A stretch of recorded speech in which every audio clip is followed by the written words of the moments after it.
Everyone. तो शुरू करते हैं भाई अपनी नेक्स्ट क्लास। भाई होप आपकी दोनों क्लासेस अच्छी रही होंगी। तो हम आगे शुरू करते हैं। ब्रेक चाहिए क्या आपको? अगर आपको ब्रेक चाहिए कुछ चाहिए तो मैं चैट बॉक्स ओपन कर रहा हूँ, तो आप चैट बॉक्स में लिखो, और अगर शुरू करना है तो मेरे को बताओ, शुरू कर देते हैं। बताओ। I think chat box is working now.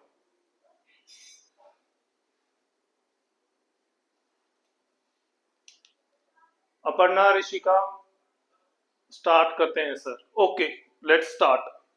तो आपको कुछ भी डाउट आ रहा है बीच में तो आज आपके लिए थोड़ा सा आपको बियर करना पड़ सकता है। आप कुछ भी डाउट आ रहा है तो आप पूछिए उसको चैट बॉक्स में। चलो भाई शुरू करते हैं। हमने पिछली क्लास में पढ़ लिया था बेसिक ऑफ सेल बायोलॉजी, जिसमें हमने सबसे पहले सेल के बारे में पढ़ा था। उसके बाद हमने फिर पढ़ा था कि सेल डिफरेंट टाइप की कौन कौन सी सेल होती है। सेल की डिस्कवरी पढ़ी थी, रॉबर्ट हुक की डिस्कवरी पढ़ी थी, एंटन लिविनोव का पढ़ा था हमने। आज जो हम शुरू करने जा रहे हैं, आज हम शुरू करने जा रहे हैं सेल की प्लाज्मा मेम्ब्रेन के मॉडल्स के बारे में। तो लिखो भाई सब, लिखो मॉडल्स ऑफ सेल मेम्ब्रेन और plasma membrane. Models of cell membrane और प्लाज्मा मेम्ब्रेन। देखो भाई, जो आप ये सेल पढ़ रहे हो, जो आप ये प्लाज्मा मेम्ब्रेन पढ़ रहे हो, ये ऐसा नहीं है कि ये प्लाज्मा मेम्ब्रेन कभी से ऐसी डिस्कवर थी कि भाई सबको पता था ये ऐसी स्ट्रक्चर है जिसमें एक लिपिड बाइलेयर है और इस इनके बीच बीच में फिर प्रोटीन्स भी है। स्टार्टिंग में लोगों को ये चीजें नहीं पता थी। मैं बात कर रहा हूं 1900 के आसपास की, 90s की। तो किसी को ये नहीं पता था कि लिपिड बाइलेयर और बीच में यहाँ पे ऐसे ऐसे प्रोटीन है। तो सबसे पहले जो डिस्कवरी करी थी, सबसे पहले जो मॉडल आया वो आया मोनोलेयर मॉडल। Monolayer model. एक बार आप मेरे को कंफर्म करके ये और बताओ कि आपको बोर्ड पे क्लियर दिखाई दे रहा है? से यस और no in group, in chat box.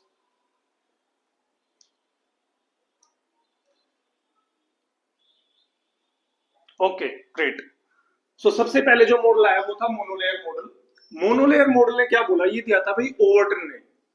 Overton ने इन 1902 में ओवर्टन साहब आए और उन्होंने क्या बोला, इन्होंने बोला कि भाई ये जो प्लाज्मा मेम्ब्रेन है ना, ये केवल लिपिड्स की बनी हुई है। ठीक है, इन्होंने बोला plasma membrane is made up of lipid only, lipid only. इन्होंने बोला कि ये ऐसा सा हम एक लिपिड का मॉलिक्यूल बना रहे हैं जो आपको अगली अभी आगे थोड़ी देर में इसकी डिटेल की स्ट्रक्चर भी समझाएंगे। तो उन्होंने बोला कि बस एक ही ऐसे ये लिपिड की ही बनी हुई है भाई। और उन्होंने बोला जो ये हेड है ना इसका, this is polar surface, polar surface. और जो ये नीचे टेल वाला है, this is non polar surface. इन्होंने बस इतना बताया है इसके बारे में। तो इनसे पूछा गया कि अच्छा बताओ भाई इसमें प्रोटीन है, प्रोटीन कहां गई? तो ये उसको एक्सप्लेन नहीं कर पाए, इसलिए ये मॉडल हो गया रिजेक्ट। तो एक सेकंड मॉडल आया भाई, जिसका नाम था लिपिड बाइलेयर मॉडल।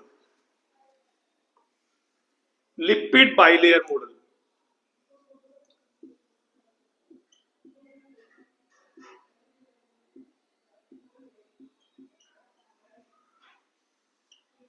ये मॉडल दिया भाई गोर्टर एंड ग्रेंडल ने।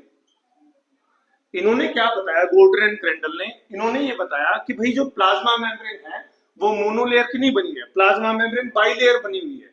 इन्होंने बताया कि ये ऐसे दो लीफलेट है इसके अंदर, लिपिड बाइलेयर इस तरीके से।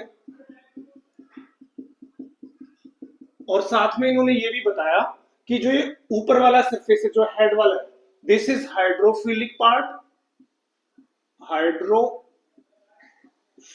पार्ट। और जो बीच वाला सरफेस है, this is hydrophobic part. Hydrophilic वो पार्ट होता है, हाइड्रो मतलब पानी, वाटर, और फिलिक मतलब लाइक, जो वाटर लविंग हो। तो ये वाटर की साइड में रहेगा हमेशा, या तो साइटोसोल में या फिर मैट्रिक्स के साइड में। और जो बीच में चेन वाला part, this is called hydrophobic. मैं आपको पहले ही बता देता हूं कि इससे कैसे क्वेश्चन पूछा जाता है। इन मॉडल से हमेशा क्वेश्चन ये पूछा जाता है, बताओ यूनिट मॉडल मेम्ब्रेन किसने दिया, बताओ मोनोलेयर मॉडल मेम्ब्रेन किसने दिया। तो यहाँ पे साइंटिस्ट के नाम बहुत इंपॉर्टेंट है, ठीक है। तो इससे भी प्रोटीन के बारे में पूछा गया तो ये भी नहीं बता पाए, तो इसलिए ये मॉडल भी क्या हो गया, रिजेक्ट हो गया। तो एक थर्ड मॉडल आया, एक तीसरा मॉडल आता है जिसको बोलते हैं हम sandwich model. Sandwich model, sandwich model किसने दिया भाई, डेनियल एंड डेविडसन ने। डेनियल और डेविडसन ने ये 1935 में ये मॉडल दिया, 1935 में। और इन्होंने क्या बताया इस मॉडल में, इन्होंने बताया कि जो प्लाज्मा मेम्ब्रेन है वो लिपिड और प्रोटीन दोनों की बनी हुई है, ठीक है। इन्होंने बताया plasma membrane made up of proteins plus lipid bilayer, lipid bilayer. तो इनसे पूछा गया कि भाई स्ट्रक्चर बताओ कैसी होती है प्लाज्मा मेम्ब्रेन की आपके मॉडल के अकॉर्डिंग। तो इन्होंने इसकी स्ट्रक्चर ऐसे बना के दिखाई भाई, इन्होंने बनाई दो लिपिड की बाइलेयर,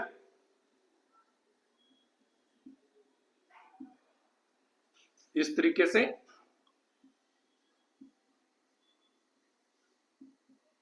उन्होंने बोला बीच में तो ये लिपिड होते हैं और इसके ऊपर और नीचे की साइड में यहाँ पे ये प्रेजेंट होते हैं प्रोटीन। और क्योंकि ये प्रोटीन बाहर की साइड में प्रेजेंट है which will interact with water molecule, therefore they call them as hydrated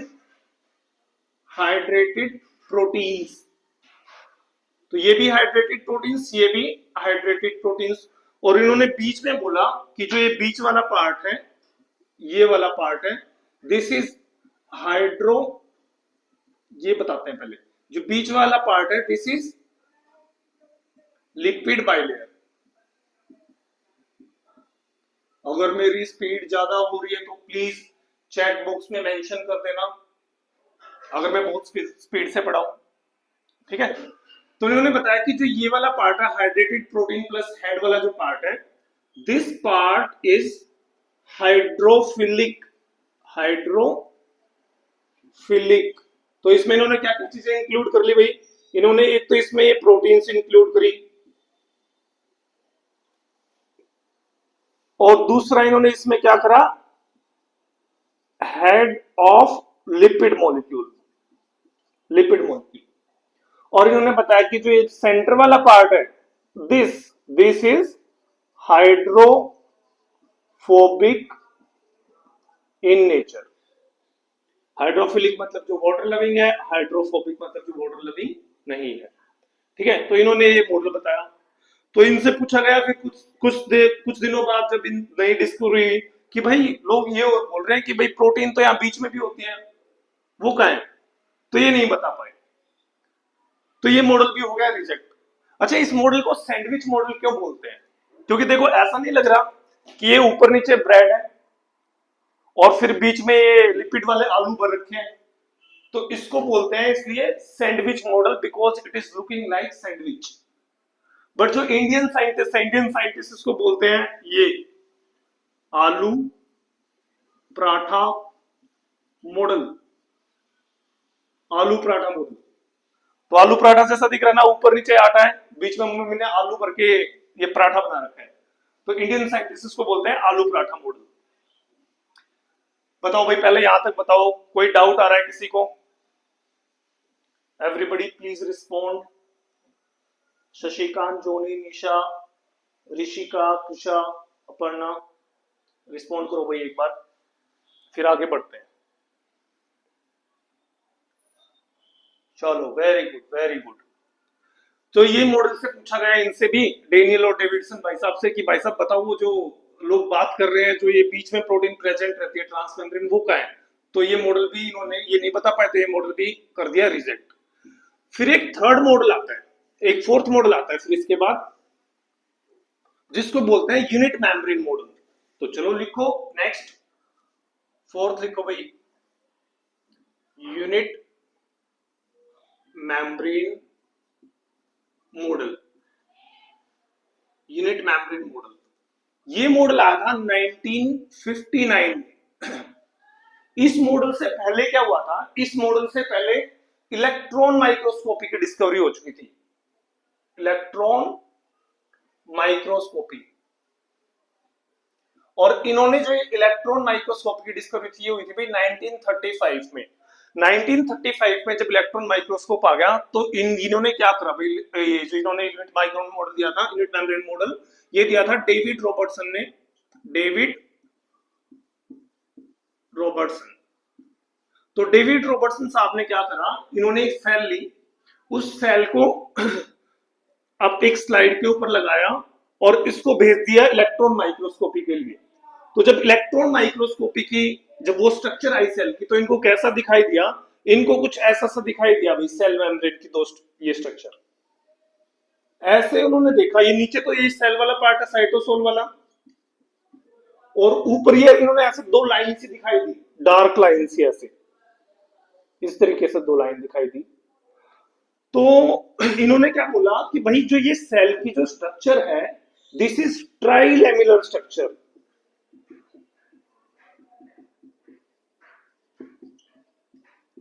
ट्राइलेमुलर structure का मतलब क्या है, इसमें तीन पार्ट होंगे। तो ये तीन पार्ट इन्होंने क्या बताए, इन्होंने बोला कि दिस डार्क बैंड, एक ये डार्क बैंड है, फिर उसके बाद देखिए नीचे वाला डार्क बैंड, दो, और तीसरा बोला कि इस ये जो व्हाइट वाला बैंड है बीच में, इसमें भी कुछ है, तो एक ही हो गया लाइट बैंड। लाइट बैंड, तो इनसे पूछा गया कि बताओ भाई ये डार्क बैंड लाइट बैंड ये किस चीज के बने हुए हैं, डार्क बैंड और लाइट बैंड किस चीज के बने हुए हैं।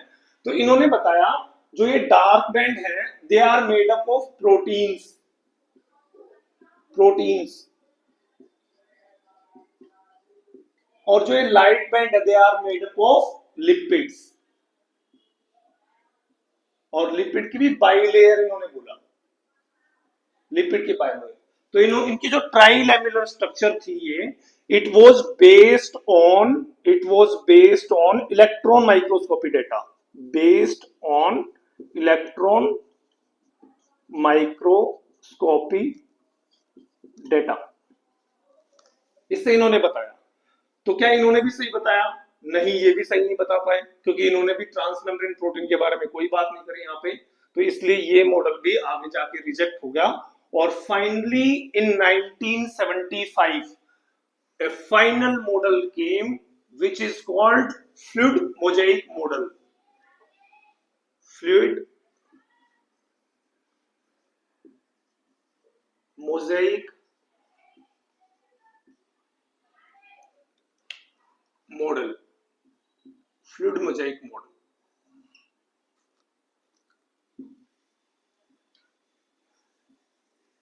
भाई एक सेकंड, चलो कुछ चेंज कर रहा हूं इसमें।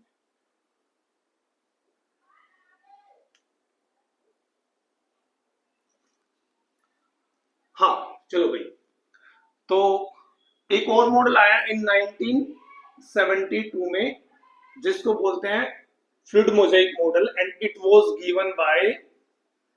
Given by Singer and Nicolson.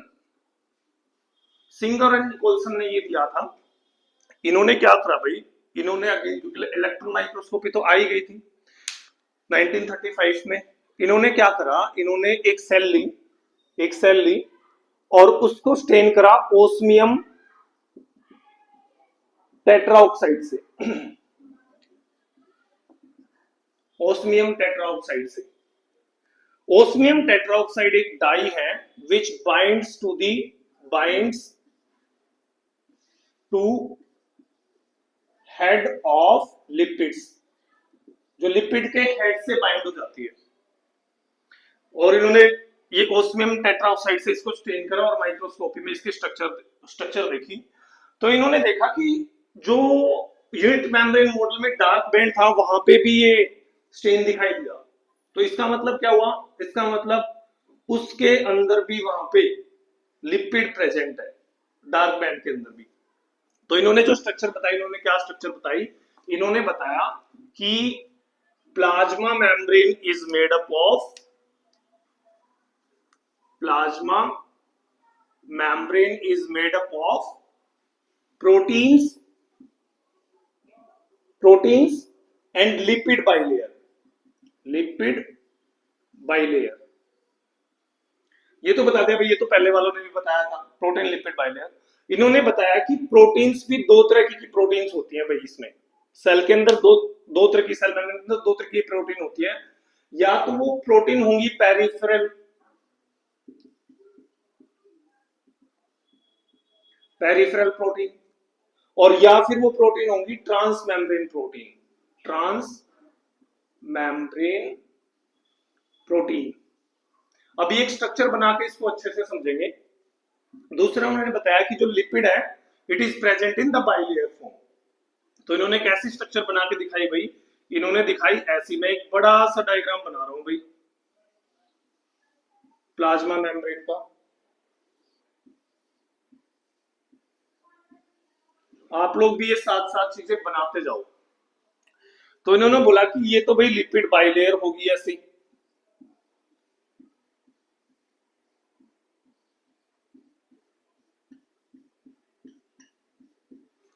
इस लिपिड बाइलेयर में this is head part, head of lipid molecule, this is tail part, जो ये ऊपर वाला पार्ट होगा दिस विल बी हाइड्रोफिलिक।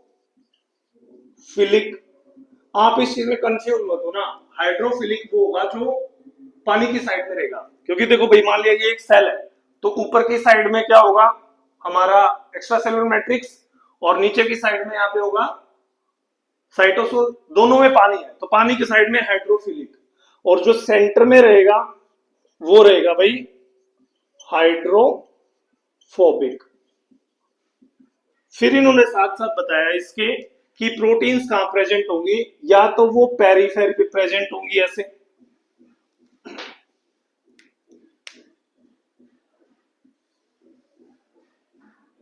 ये कोई प्रोटीन मॉलिक्यूल है, या फिर वो प्रोटीन मॉलिक्यूल कहां पे प्रेजेंट होगा, यहां पे ट्रांस मेम्ब्रेन में बीच में ऐसे पास करेगा इसको।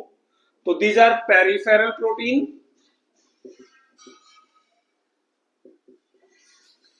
And this is trans membrane protein, trans membrane protein. ये इन्होंने स्ट्रक्चर बताई, और साथ में इन्होंने ये भी बताया कि ये जो प्लाज्मा मेम्ब्रेन है, दिस प्लाज्मा मेम्ब्रेन में both protein and lipids, proteins and lipids present in Mosaic fashion, Mosaic fashion. ये मोजाइक फैशन का क्या मतलब होता है, देखो इसके यहाँ पे भी नाम है इसका, फ्लूइड मोजाइक मॉडल। मोजाइक का मतलब ऐसा होता है, मान लिया तो आपका एक फर्श है वो किसी एक पर्टिकुलर उस पे आप एक कलर के आप बीड्स डाल दो, ठीक है, कुछ कंचे डाल दो, एक फॉर एग्जांपल ग्रीन कलर के कंचे आपने पूरे सरफेस पे डाल दिए, और फिर कुछ अलग कलर के कंचे लो और ऐसे रैंडम फेंक दो, तो रैंडम जो फेंकेंगे वो कहीं कहीं जाए करेंगे, this fashion is called Mosaic pattern, ठीक है। तो ये प्रोटीन भी ऐसे ही प्रेजेंट रहती है, कोई ऐसा ये नहीं होता कि भाई सेल में यहीं पे प्रोटीन प्रेजेंट होगी या यहीं पे ये लिपिड प्रेजेंट होगा, एक मोजाइक फैशन में वो प्रेजेंट रहते हैं, therefore it is called as mosaic model. और फ्लूइड इसको इसलिए बोला, फ्लूइड वो चीज होती है जो अपने आप बह जाए, ठीक है, फ्लूइड वो चीज होती है जो अपने आप बह जाए। तो अगर ये बहुत सारी आप इकट्ठी करके बहुत सारी प्लाज्मा मेम्ब्रेन को एक जगह रख दोगे, तो जिस साइड स्लोप होगा वो उस साइड बहने लग जाएंगी, therefore it is called as fluid mosaic model. अब फ्लूइडिटी कैसे आती है प्लाज्मा मेम्ब्रेन में, अभी थोड़ी देर में वो क्लियर करते हैं, पहले इसके बाकी के और पॉइंट क्लियर करते हैं भाई। सो समझ में आ गया ना भाई ये वाला, एक बार मेरे को से यस और नो और बोल के देखना कि अब तक वो हो भी गया हो ठीक, कोई रिस्पॉन्ड करो भाई।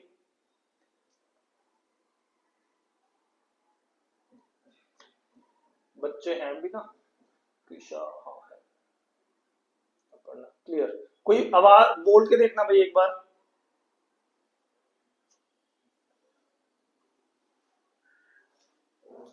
नहीं आ रही है बात, चलो अभी नहीं हुआ है वो ग्लिच, ठीक नहीं हुआ है। एनीवे आगे बढ़ते हैं। दूसरा भाई इन्होंने इसके साथ साथ इसमें क्या बताया, इन्होंने बोला कि जो ये प्रोटीन्स और लिपिड्स हैं ये मूव करते रहते हैं, इनमें मूवमेंट होती है, ठीक है। इनमें क्या होगी भाई, मूवमेंट, मूवमेंट ऑफ मोलिक्यूल्स। तो इन्होंने बताया कि भाई तीन तरीके की मूवमेंट होती है। कौन कौन सी movement? First movement is rotational movement, rotational movement. Rotational movement का मतलब ये है कि ईदर प्रोटीन और lipid they can they can rotate on their own axis, वो अपने एक्सिस पे ऐसे ऐसे घूम सकते हैं, ठीक है। या तो ये प्रोटीन, ये लिपिड है और ये प्रोटीन है, तो ये ऐसे ऐसे घूम सकते हैं, this is called as rotational movement. Second इन्होंने बताया, सेकंड मूवमेंट होती है transverse movement, transverse movement. Transverse movement का मतलब ये है कि भाई ये जो मोलिक्यूल है, लिपिड और प्रोटीन, ये साइड बाय साइड ऐसे मूवमेंट कर सकते हैं, इस साइड से ऐसे एक ही लीफलेट में ऐसे ऐसे मूव कर सकते हैं। और जो ये दोनों तरीके की मूवमेंट है, they are present both in proteins and lipids, ये दोनों में प्रेजेंट होती है ये मूवमेंट। यहां से एक क्वेश्चन बनेगा भाई, ध्यान रखना। And third is flip flop movement. Flip flop movement का मतलब ये है कि भाई ये जो एक लीफलेट ये है, एक लीफलेट ये है, तो लिपिड मॉलिक्यूल यहां से इससे नीचे आ सकता है और नीचे से ये ऐसे ऊपर जा सकता है। But this kind of movement is only present only present in lipids, ये केवल लिपिड्स में प्रेजेंट होती है। और ये मूवमेंट बहुत रेयर भी होती है, बहुत रेयर होती है मूवमेंट, कभी कभी होती है। और ये मूवमेंट बहुत फ्रीक्वेंट होती है, जैसे 10⁻⁷ पर सेकेंड, इतनी इतनी फ्रीक्वेंट होती है। इसी मूवमेंट के कारण इसको हम फ्लूइड मोज़ेक मॉडल भी बोलते हैं, फ्लूइडिटी है इसमें। बताओ यहां तक क्लियर है भाई सबको? बोलो बोलो।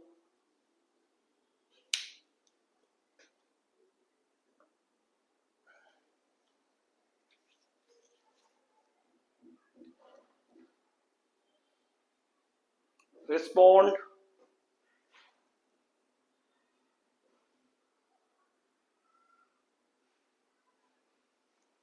शशिकांत, ऋषिका, अपर्णा, प्लीज रिस्पॉन्ड अगर यहां तक आपको क्लियर है तो।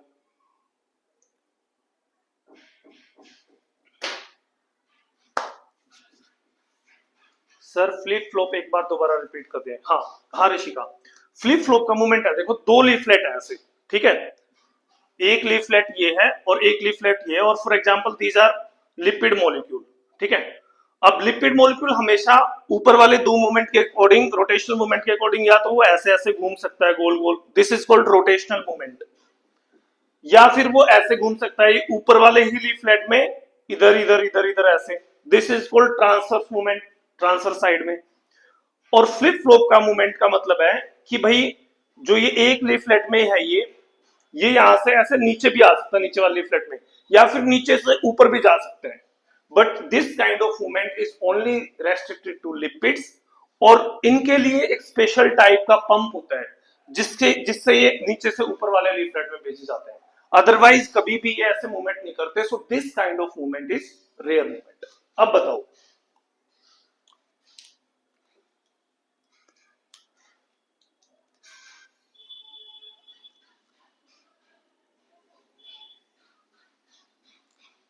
चलो गुड, चलो अब आगे शुरू करते हैं भाई।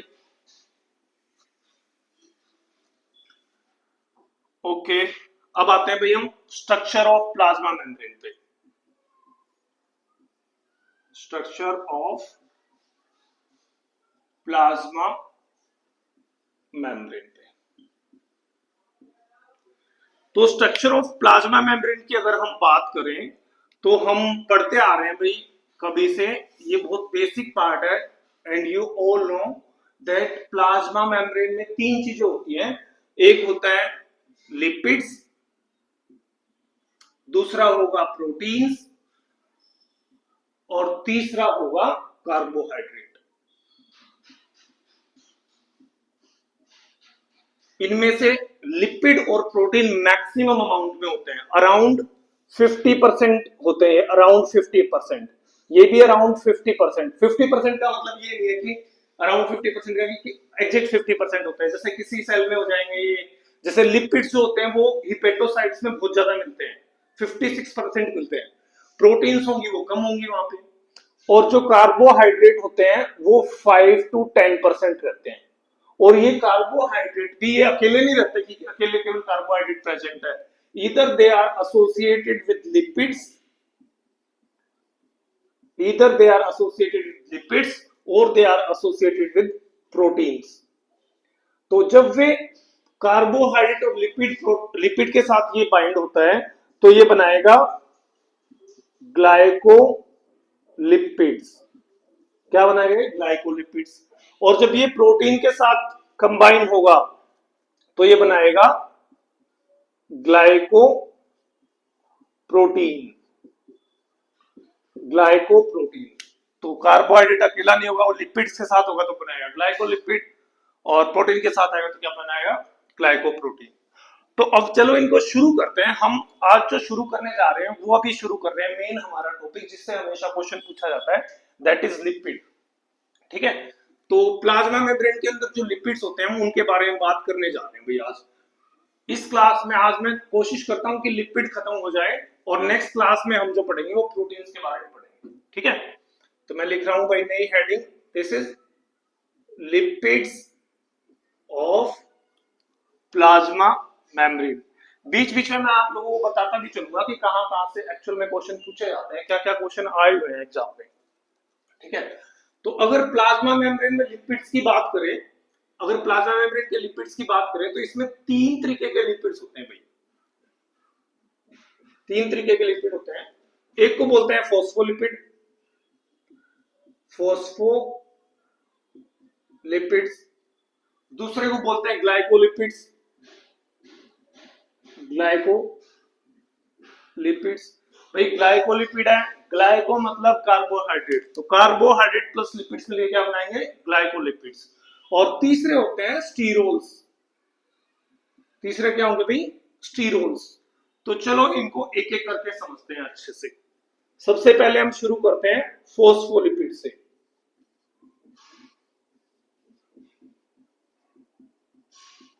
फॉस्फोलिपिड्स, तो फॉस्फोलिपिड की हम बात करें हम, तो फॉस्फोलिपिड की अगर मैं एक स्ट्रक्चर बनाऊं ऐसे इस तरीके से, गोल मैंने ऐसे स्ट्रक्चर बनाई बड़ी सी, जो हम अभी तक बनाते आ रहे थे छोटे छोटे। तो ये जो फॉस्फोलिपिड मॉलिक्यूल है ये चार चीजों का मिलकर बना होता है। कौन कौन सी चार चीजें देखो वो समझते हैं। सबसे पहले यहां पे होगा number 1, this is alcohol. Alcohol bind रहेगा एक फॉस्फेट ग्रुप के साथ, this is phosphate group, this is phosphate group.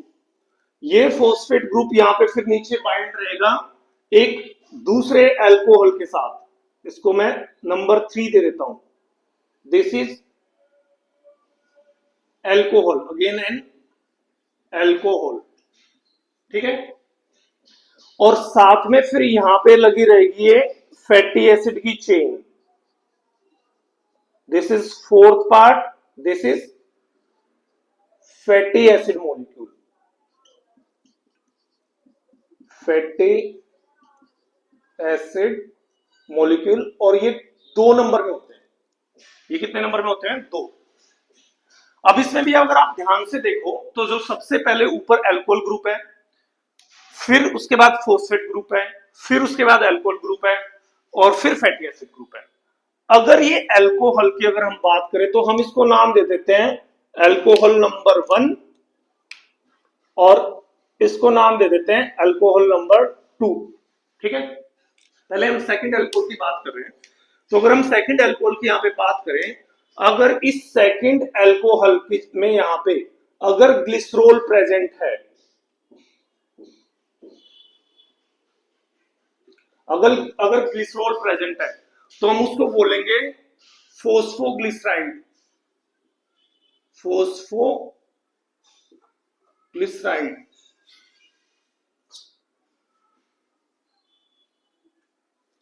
दिख रहा ना वहां तक? हाँ, नहीं दिखाई दे रहा, एक सेकेंड। अगर ग्लिसरॉल प्रेजेंट है तो इसको बोलेंगे फोस्फोग्लिसराइड। और अगर इसमें यहां पे ग्लिसरॉल की जगह स्फिंगोसिन प्रेजेंट है, स्फिंगोसिन प्रेजेंट है, तो इसको बोलेंगे फोस्फोस्फिंगोसाइन, फोस्फोस्फिंगोसाइन। ठीक है, या फिर इसको खाली स्फिंगोसाइन भी बोल देते हैं। ठीक है, फोस्फोस्फिंगोसाइन। भाई सिंपल है, देखो हम सेकंड अल्कोहल के बेसिस पे हम डिवाइड कर रहे हैं इसको।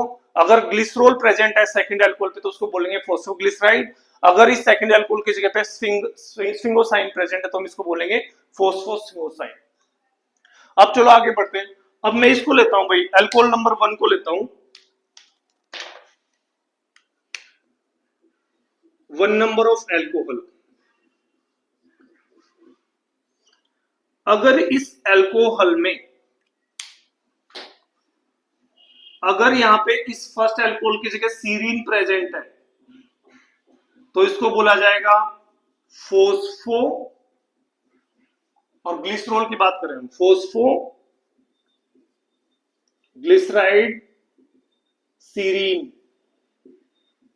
ठीक है, अगर इसमें सीरीन के जगह कोलिन प्रेजेंट है, कोलिन, तो इसको बोलेंगे फोस्फो, यहां पे लिख देते हैं कोलिन, फोस्फो ग्लिसराइड कोलिन। अगर इथेनोलामाइन प्रेजेंट है,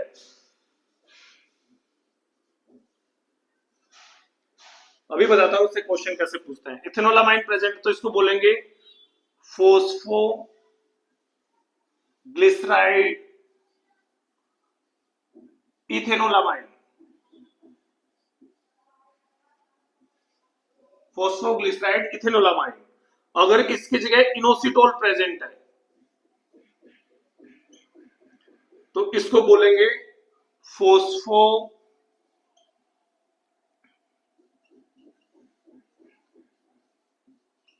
ग्लिसराइड इनोसिटोल, फोस्फोग्लिसराइड इनोसिटोल। तो अगर हम फोस्फोग्लिसराइड की जब बात करेंगे तो हम इन चार की ही बात करेंगे। प्लाज्मा मेम्ब्रेन में ये चार ही प्रेजेंट होते हैं फोस्फोग्लिसराइड। कौन कौन से है देखो भाई, दोबारा से देखो, रेड पेन कहां गया, ये रहा। फर्स्ट इज फोस्फोग्लिसराइड सीरीन, चलो मैं इसको यहां पे लिखता हूं वैसे, फोस्फोग्लिसराइड सीरीन। ठीक है, second is phosphoglyceride choline, third is phosphoglyceride ethanolamine, और fourth is phosphoglyceride inositol, phosphoglyceride inositol. अब आपको इसमें जो मेन ध्यान रखना है, मेन जो इसमें से क्वेश्चन पूछा जाता है वो ये क्वेश्चन पूछा जाता है कि बताओ इन सब फोस्फोग्लिसराइड में से कौन सा मोस्ट अबंडेंटली प्रेजेंट रहता है, कौन सा मोस्ट अबंडेंटली प्रेजेंट रहता है। तो आप बच्चों याद रखना कि जो ये वाला है phosphatidyl choline, it is most abundant in plasma membrane. अभी हम केवल बात करें कि प्लाज्मा मेम्ब्रेन में कौन मोस्ट अबंडेंट होता है। ठीक है, यहां तक बताओ भाई, क्लियर है सबको, या मैं दोबारा से रिपीट करूं कुछ?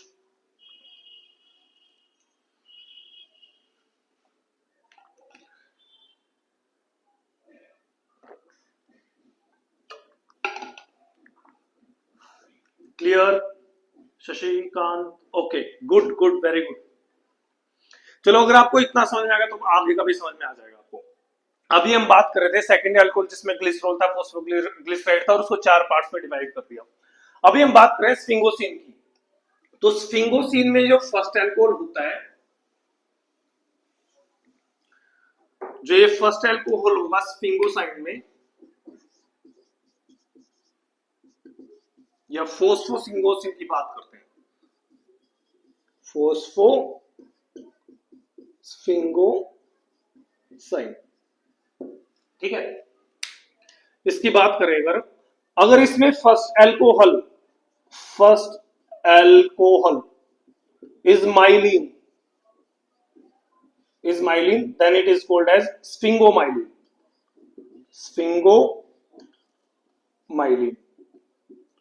इसको बोलते हैं स्फिंगोमाइलिन। तो अदर देन 4 फोस्फोग्लिसराइड एक ये भी ग्लिसराइड प्रेजेंट रहता है, एक फोस्फोलिपिड प्रेजेंट रहता है सेल मेम्ब्रेन के अंदर।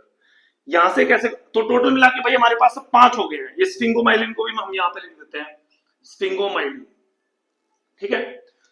तो यहां से जो क्वेश्चन आता है इन पांचों से, एक तो एक क्वेश्चन ये पूछा जाएगा कि भाई बताओ कौन सा फोस्फोलिपिड जो है वो मोस्ट अबंडेंट होगा प्लाज्मा मेम्ब्रेन में, तो उसका एग्जांपल हो जाएगा फोस्फेटिडाइल कोलिन। एक क्वेश्चन ये भी पूछते हैं कि जो दो लीफलेट होते हैं, एक अपर लीफलेट एक लोअर लीफलेट, इन दोनों लीफलेट में ऊपर वाले में कौन से ज्यादा है, नीचे वाले में कौन से ज्यादा है, ठीक है। तो उसके लिए ध्यान रखना भाई, उसके लिए आप याद रखोगे कि जो एक ये इकलौता है स्फिंगोमाइलिन वाला, ये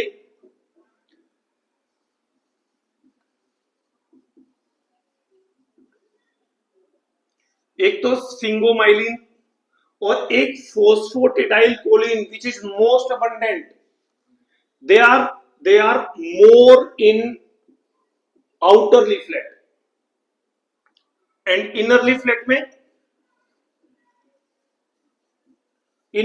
में भैया बाकी बच के जो फोस्फोटिडाइल सीरीन, फोस्फोटिडाइल इनोसिटोल, फोस्फोटिडाइल इथेनोलामाइड, ये तीनों किसमें प्रेजेंट रहते हैं, मोर, भाई प्रेजेंट तो ऊपर वाले में भी है but more in inner leaflet, ये यहां पे ज्यादा रहते हैं, ठीक है। So this was all about structure of phospholipid, केवल हम अभी स्ट्रक्चर की बात कर रहे हैं, ठीक है। तो यहां से आपके मेजरली 2 ही क्वेश्चन बनते हैं।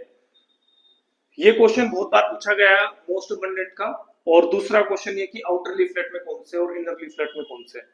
तो जैसे हम फ्लिप फ्लॉप मूवमेंट की बात कर रहे थे ना कि भाई जैसे फोस्फोटिडाइल सीरीन नीचे वाली मेम्ब्रेन में प्रेजेंट है, इनर लीफलेट में प्रेजेंट है, बट जब एपोप्टोसिस होता है, जब प्रोग्राम सेल डेथ होती है, जैसे जो हमारी उंगलियां इनके बीच में स्पेस कैसे क्रिएट हुआ, जब हम मम्मी के पेट के अंदर थे तो अपने यहाँ पे स्किन थी, तो हमारे ब्रेन ने सिग्नल भेजा उस टाइम पे कि भाई ये जो यहाँ पे जो स्किन है उसको काटो, यहाँ से हटाओ यहाँ से, ताकि ये उंगली बन जाए बच्चे की।